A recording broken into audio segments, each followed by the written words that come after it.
Iran और Israel के बीच बढ़ते हमले अब सीधे जंग की ओर बढ़ते दिख रहे हैं। तेहरान पर इजरायली हमलों और उसके जवाबी हमलों ने पूरे पश्चिम एशिया को युद्ध की दहलीज पर खड़ा कर दिया है। अब सवाल उठता है, इन दोनों देशों की सैन्य ताकत में असली फर्क क्या है और किसके पास है ज्यादा खतरनाक मिसाइलों की ताकत। ईरान की मिसाइल ताकत का सबसे बड़ा उदाहरण है खुर्रम शहर मिसाइल, जिसकी रेंज करीब 2000 किलोमीटर तक है और इसमें मल्टीपल वॉरहेड लगाने का दावा भी किया गया है। इसके अलावा ईरान का ड्रोन प्रोग्राम भी काफी सक्रिय है। शहीद ड्रोन को वो बड़ी संख्या में रूस को सप्लाई कर चुका है। ये ड्रोन सस्ते, सटीक और युद्ध में कारगर साबित हुए हैं। ईरान का पूरा मिसाइल प्रोग्राम काफी हद तक नॉर्थ कोरिया के डिजाइनों पर आधारित है, जिससे इसकी विश्वसनीयता और तकनीकी क्षमता पर सवाल उठते रहे हैं। दूसरी ओर इजराइल के पास है जेरिको 3 मिसाइल, जिसकी रेंज 4800 किलोमीटर से भी ज्यादा बताई जाती है और इसमें न्यूक्लियर हथियार ले जाने की क्षमता मानी जाती है। इजराइल का डिफेंस सिस्टम भी बेजोड़ है। आयरन डोम, डेविड स्लिंग और एरो सिस्टम जैसे मल्टी लेयर डिफेंस सिस्टम दुश्मन की मिसाइलों को हवा में ही नष्ट कर सकते हैं।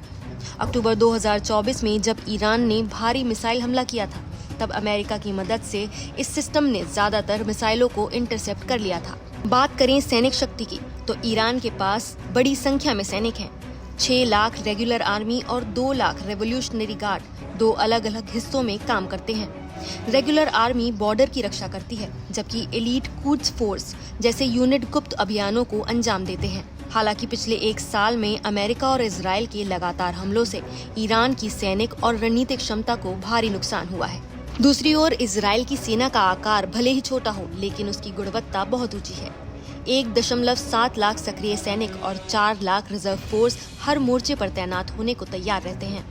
ये सेना दशकों से युद्धों में परखी गई है और इसके पास अत्याधुनिक हथियार हैं, जिनमें अमेरिकी और घरेलू तकनीक शामिल है।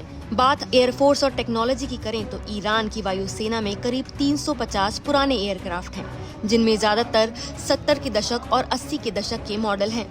तकनीकी तौर पर ये काफी पीछे हैं, लेकिन ड्रोन निर्माण में ईरान ने खुद को अग्रणी साबित किया है और कई आत्मनिर्भर प्रयास किए हैं। वहीं इजराइल के पास latest F-35 stealth fighter jets और राफेल रडार सिस्टम जैसी अत्याधुनिक वायु शक्ति है। सबसे बड़ी बात ये है कि इजराइल की घरेलू डिफेंस इंडस्ट्री इतनी मजबूत है कि वो अपने जरूरत से अधिकतर हथियार खुद ही डिजाइन, निर्माण और अपडेट कर सकता है।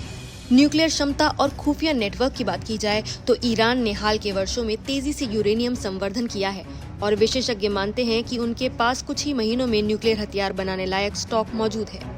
हालांकि इन हथियारों को मिसाइलों पर लगाने और उन्हें प्रभावी तरीके से लॉन्च करने के लिए उसे अभी और समय और तकनीकी सुधार की जरूरत है। दूसरी ओर इजराइल को मध्य पूर्व का एकमात्र न्यूक्लियर पावर माना जाता है। हालांकि उसने कभी आधिकारिक तौर पर इसकी पुष्टि नहीं की है, लेकिन कई मौकों पर इजराइल ने ईरानी न्यूक्लियर और मिसाइल साइट्स पर प्रीएम्प्टिव स्ट्राइक की है, जिससे ये साफ है कि वो किसी भी परमाणु खतरे को हल्के में नहीं लेता। पिछले हफ्ते तेहरान में हुआ इजरायली हमला ईरान के लिए बड़ा झटका था। इस हमले में रिवॉल्यूशनरी गार्ड के 2 टॉप जनरल सालेमी और मोहम्मद बाघेरी मारे गए। साथ ही ईरान के शीर्ष न्यूक्लियर वैज्ञानिक भी इस ऑपरेशन के दौरान निशाना बने।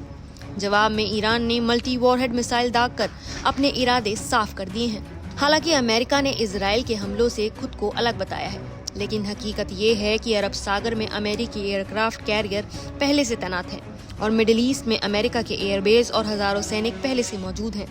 ईरान ने अब अमेरिका को भी चेतावनी दी है कि अगर वो इस लड़ाई में हस्तक्षेप करेगा तो उसके ठिकाने भी निशाने पर होंगे। इसी डर के कारण अमेरिका ने बगदाद से अपने डिप्लोमैट्स को निकाला और मिडिल ईस्ट में तैनात सैनिकों के परिवारों की वॉलंटरी निकासी शुरू कर दी है।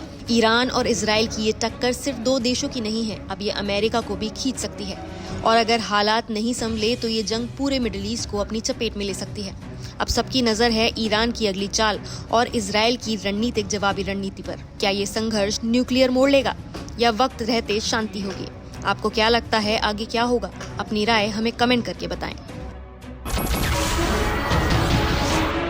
नमस्कार, मैं हूं मानक गुप्ता। अगर आपको हमारा ये वीडियो पसंद आया हो तो इसे लाइक और शेयर जरूर करें और हाँ, हमें सब्सक्राइब और फॉलो करना ना भूलें, ताकि आप देश और दुनिया की कोई खबर मिस ना करें। तो जुड़े रहिए हमारे साथ और देखते रहिए न्यूज़ 24।